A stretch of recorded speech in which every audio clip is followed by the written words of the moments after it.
Hi, this is Chico Resch.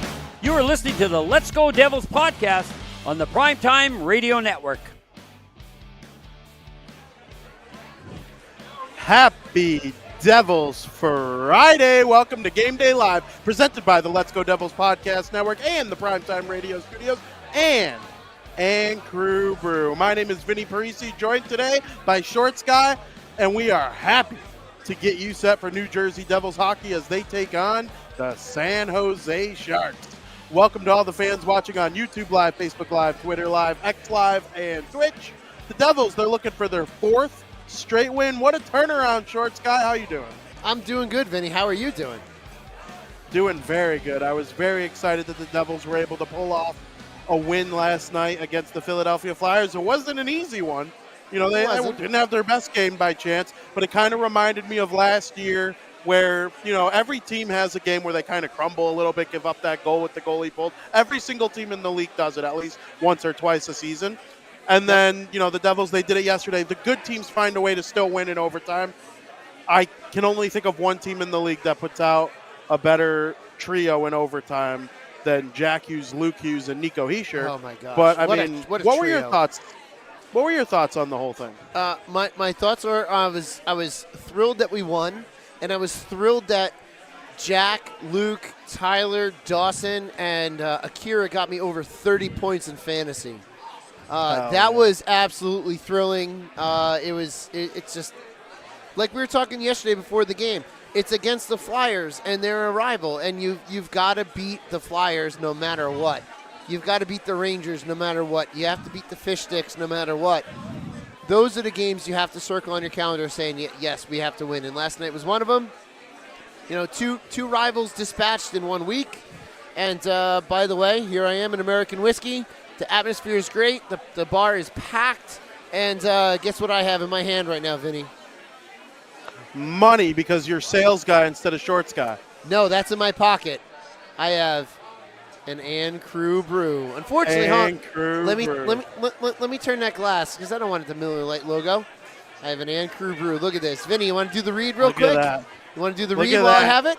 And Crew Brew. Join our crew today and drink and Crew Brew, where we make winning memories together, one crew at a time. Absolutely. Here, let me have some. By the way, I'm seeing a lot of and Crew Brew going out today. A lot of pints of and Crew Brew are around the bar, and it's great to see.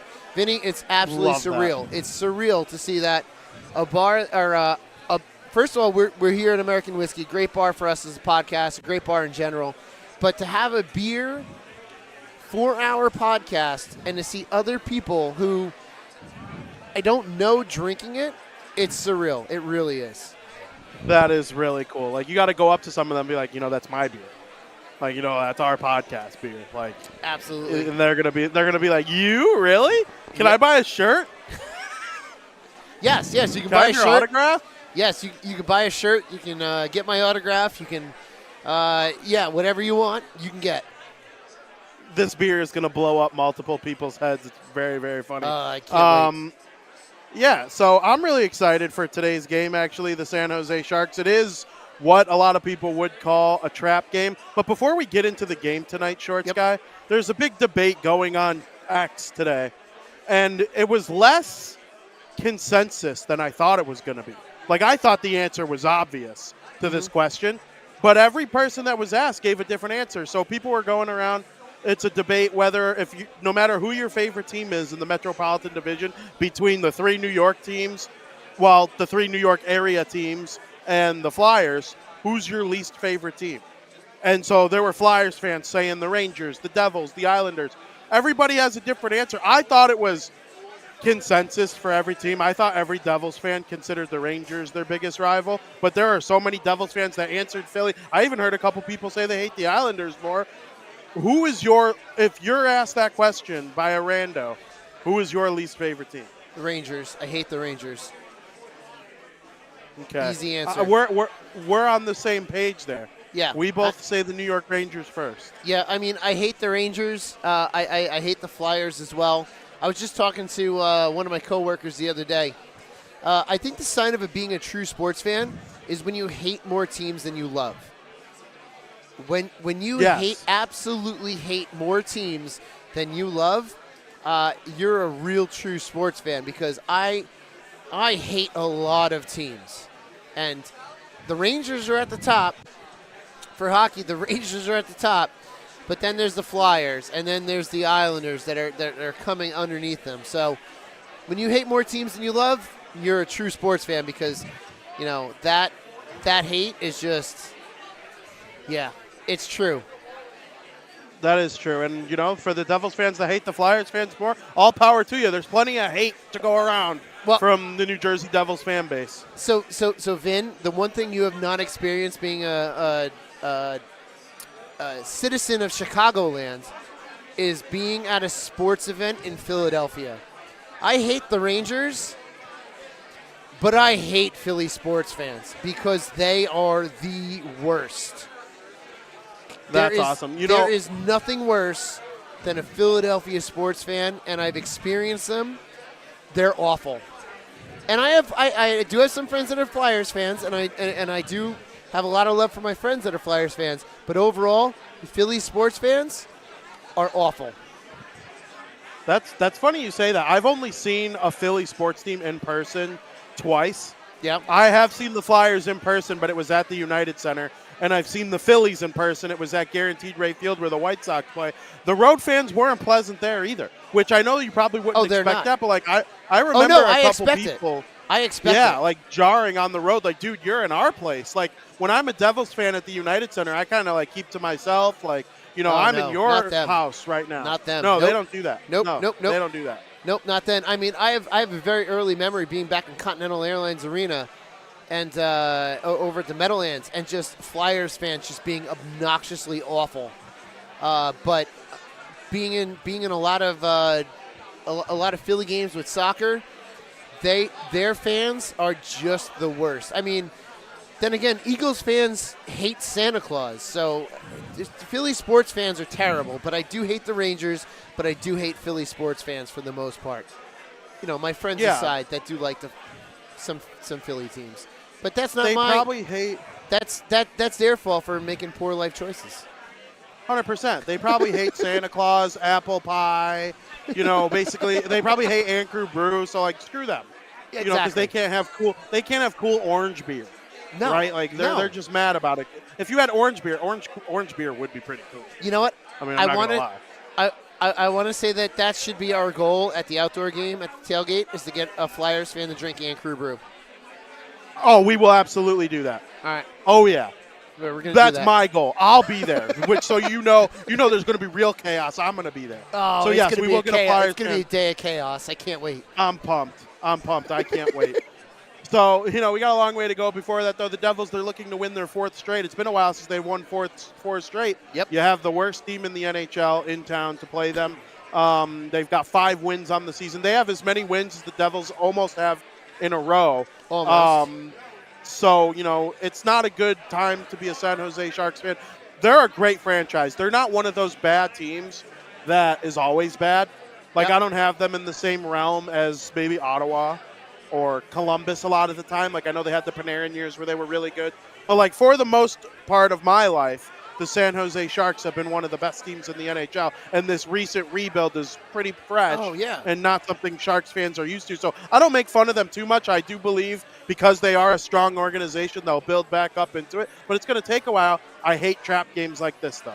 Oh, I do too. And thinking of the Sharks, their arena has the best nickname in the league, the Shark Tank. The Shark Tank. Oh my gosh! And then just. Yeah, it's one of those franchises that you hate to see on downtimes, because they are one of those teams that were just perennial. I can't speak anymore. Perennial. Thank you. They were perennial playoff teams that were always in the hunt and always capable of winning a cup, but they could never cross that line. And as a Western Conference team, they're not really a threat to the Devils, and you can. Appreciate and enjoy a Western Conference team like the Sharks and a place like the Shark Tank for what it is. And not for nothing, it wasn't a long time ago, but that out of nowhere, a phenomenal playoff rivalry is grown between the Sharks and the Vegas Golden Knights. They hate each other. out of nowhere. And it's one of those things where, you want to see them do well. They've got one of the best logos in the league. It's a shame to see the Sharks on such down times, but I highly doubt that they're going to be on down times for very long. Yeah, absolutely. It's definitely not going to be something that lasts a long. I mean, I know they were in Boston yesterday, and Boston beat them 3-0. And their top prospect, Will Smith, who goes to Boston College, and he's one of the best lines in college hockey. He plays with Gabe Perreault, who's a Rangers first rounder, and he plays with Ryan Leonard, who's a Capitals first rounder. I've heard those three say they could score a goal in the NHL if they played together right now, and I honestly believe it. Seeing him in the stands yesterday was really cool. It was Mackenzie Blackwood in net. Their Devils are going to face Kaapo Kähkönen in net tonight, so it's likely going to be Vitek Vanacek versus Kaapo Kähkönen. I heard some people talk about going back to Akira Schmid, for a second half of a back-to-back. It's not going to be 2 in a row. It's especially not going to be 2 in a row, knowing the workload that Akira faced yesterday. So what are you expecting to see in the goaltending matchup?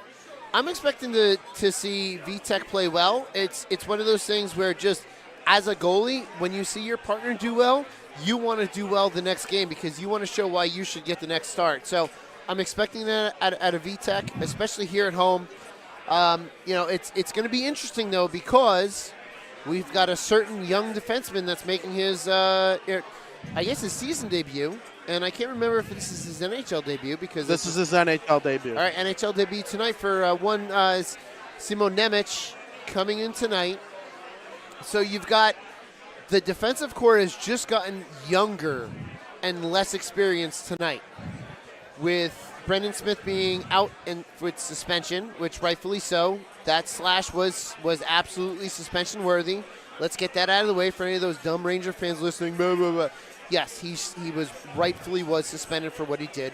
And with Dougie Hamilton being out for the foreseeable future, we just brought down the experience and the age level of our defensive core by a lot. So Vitek's going to have some work in front of him with this young defensive core.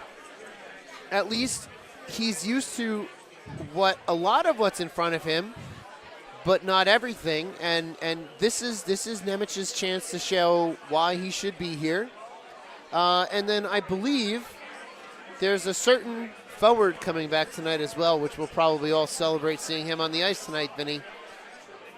Yes, of course, you're talking about Timo Meier. He will be making his return against his old team, the San Jose Sharks, which should be really, really cool. Yep. I wonder if this was just like always his return date. Like if it were the playoffs, he could have returned 2 games ago. But like, hey, let's make sure that you're all good to go. You're 100%, and we'll get you in that San Jose game so you can play against your old mates, even though this San Jose Sharks team has very few people left from when Timo Meier was, a prominent player there. But, it should be interesting for him to play against them. I don't believe Logan Couture. He's been out for a long time. So this Sharks team is pretty depleted. I watched them play against the Bruins a tad bit yesterday. But, yeah, Dougie Hamilton, he's going to be out for a while. Travis Zajac missed about 3 months with this injury. And, you might remember he had the surgery in August and he came back in November. So that's like the bare minimum. I remember being surprised that Zajac came back as early as he did that season.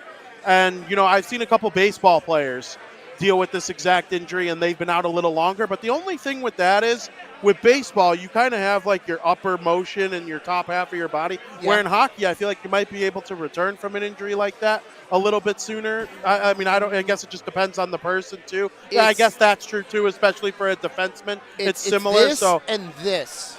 Those are the emotions. Those are the emotions as a defenseman. But let's say 3 months. Let's be a little generous. Say 4: December, January, February, March.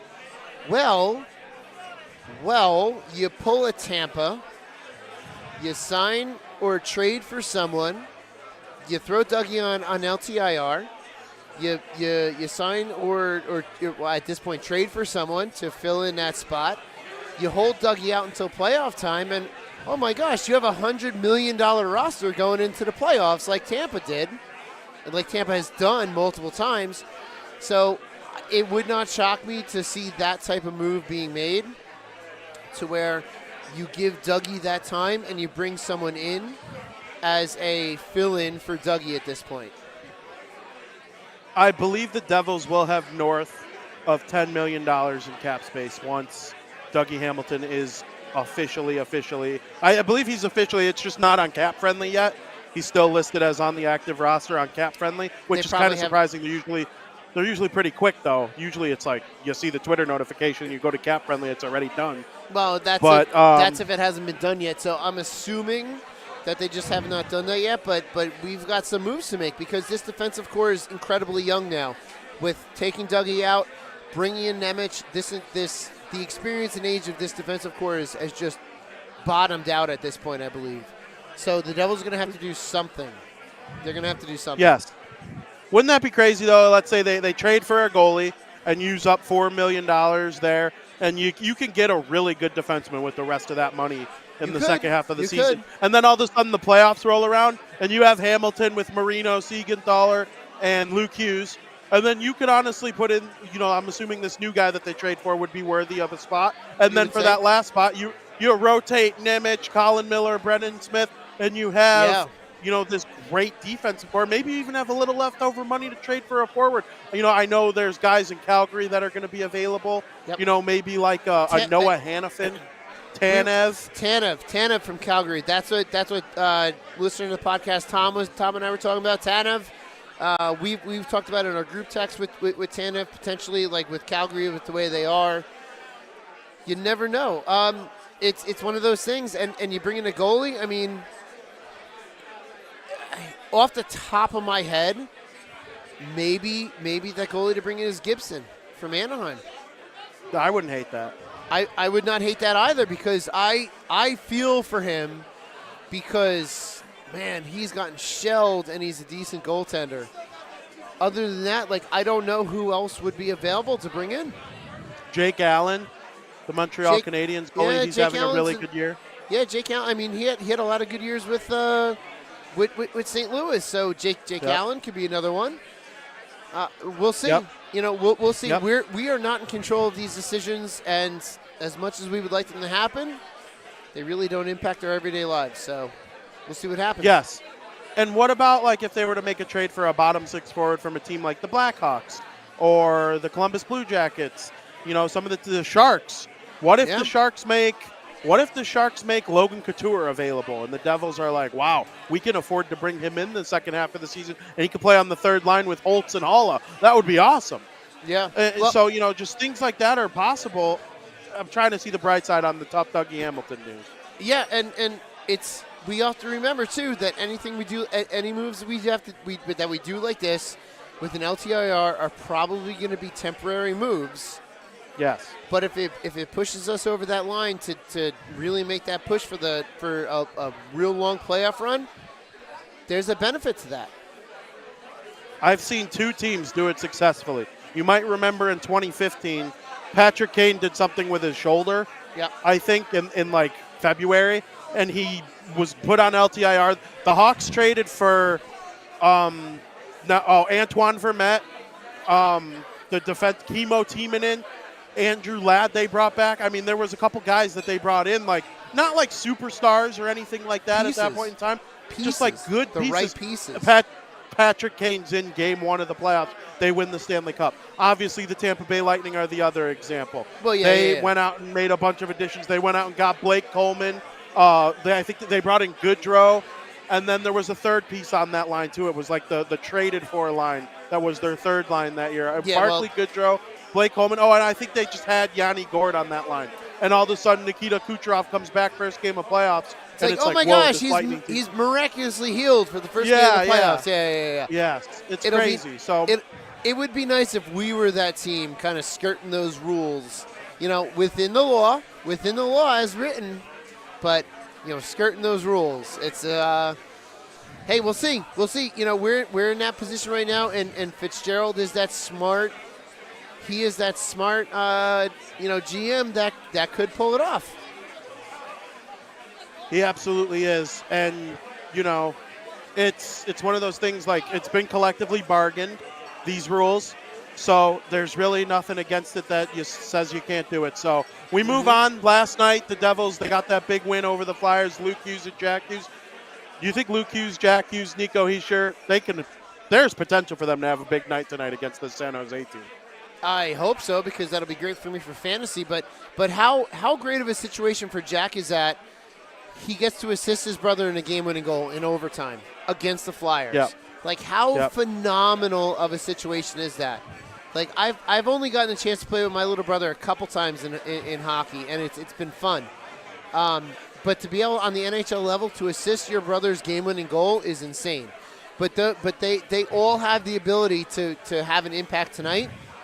And with this San Jose team the way it is, they absolutely should be doing something like that. Yes. And then if you beat this San Jose team, it's honestly one of those things like, okay, you're on a 4-game winning streak, right? What's to say you can't really turn into this into something that allows you to go on a little bit of a run here? You know, I'm not saying like a 13-game heater like last year, but you beat San Jose, you're at 4. Then you have Vancouver, Seattle, Calgary, Edmonton, all on the road. But last year, you swept that road trip. You know, I know the Canucks are wildly better this year than they were last year, but like Edmonton was really good last year. They took care of business. You know, you got Timo Meier back. Maybe Nemec is the defenseman that we took second overall, and he lives up to that right away. It's been done. So the possibilities with this team are endless, and it's a really exciting time right now. I'm stoked. It starts with this game, obviously, though. I would really love to see the Devils pound the Sharks. I would love to see the Devils pound the Sharks as well, because it would, if we can do tonight what we did on Saturday against Buffalo, I think that would be really good for this team. Mentally, I think it would be really good for this team on the score sheet and in the standings. It would be an all-around great team effort and team victory for this New Jersey Devils squad to just come out and pound the San Jose Sharks. The San Jose Sharks are kind of becoming the whipping boys of the league, so why don't we just get in line and do the same thing and, you know, just get us these 2 points, but then the moral victories of beating this team and giving us that confidence so we can do this against anybody as well. Absolutely. Well, that Sharks team beat the Flyers team that you went to overtime with yesterday, and you needed a miraculous play in overtime by your 3 most highly touted players. So, but let's not forget, though, a divisional rival game is going to be up and above and totally different than any other game in your season. It's like a diet playoff game. Oh my gosh, yeah. I mean, think about the Sharks. Any game for the Sharks, any game against the Kings and the Ducks is going to be completely different than Sharks Devils tonight. So we really can't take that too much into consideration because of that divisional rival and regional rival, of which, you know, here in the Northeast, those regional rivals are huge. And those games are huge no matter what the standings are. It doesn't matter. Those games are always going to be big. They're always going to be tight. And they're always going to be filled with hate and violence. Absolutely, as they should be.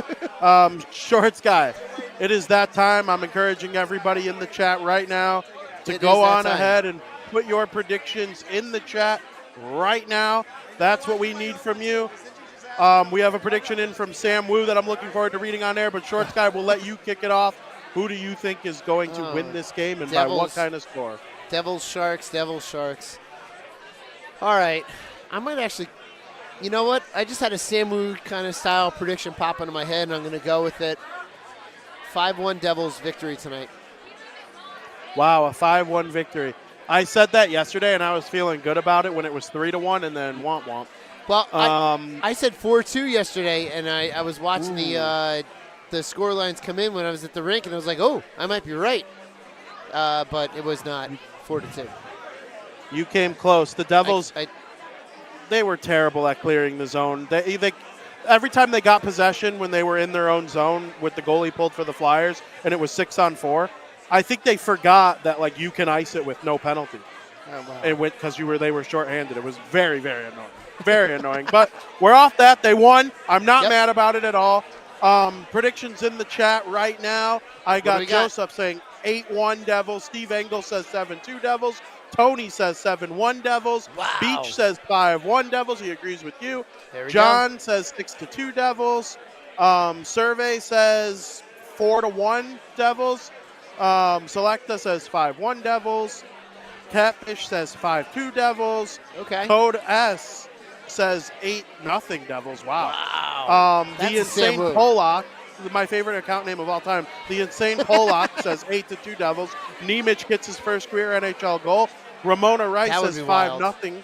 5-0 Devils. And Joe says 5-1 Devils. Ramona's generally right. Yes, or like in the ballpark for In the sure. ballpark, yes. Corbin says 10-2 Devils. Steve Engel, he points out that there's 3 days off after tonight, which is really, really nice. And then John says 6-2 Devils.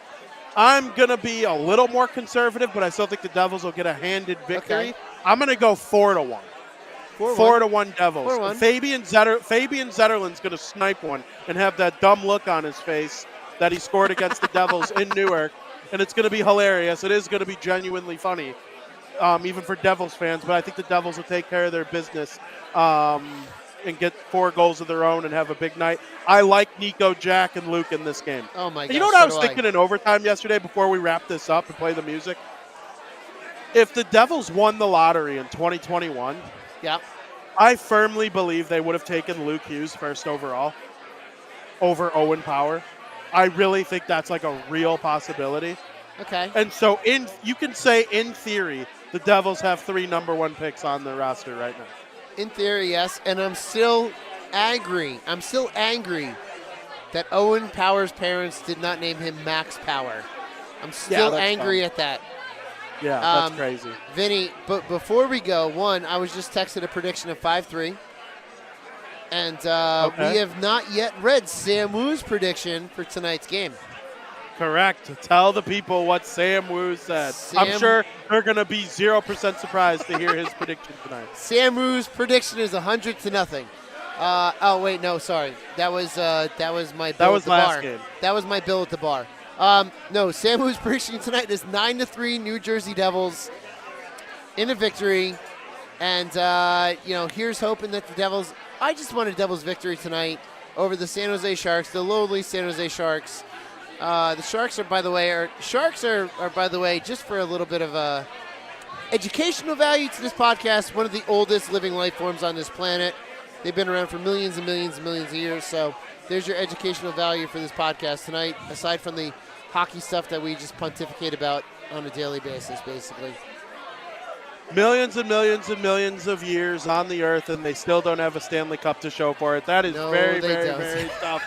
Thank you to everybody watching in the YouTube chat, X chat, all of that where you're watching, listening on these podcasts, Apple, Spotify. Check it out a couple minutes after the game. Go back and listen to all the shows throughout the week.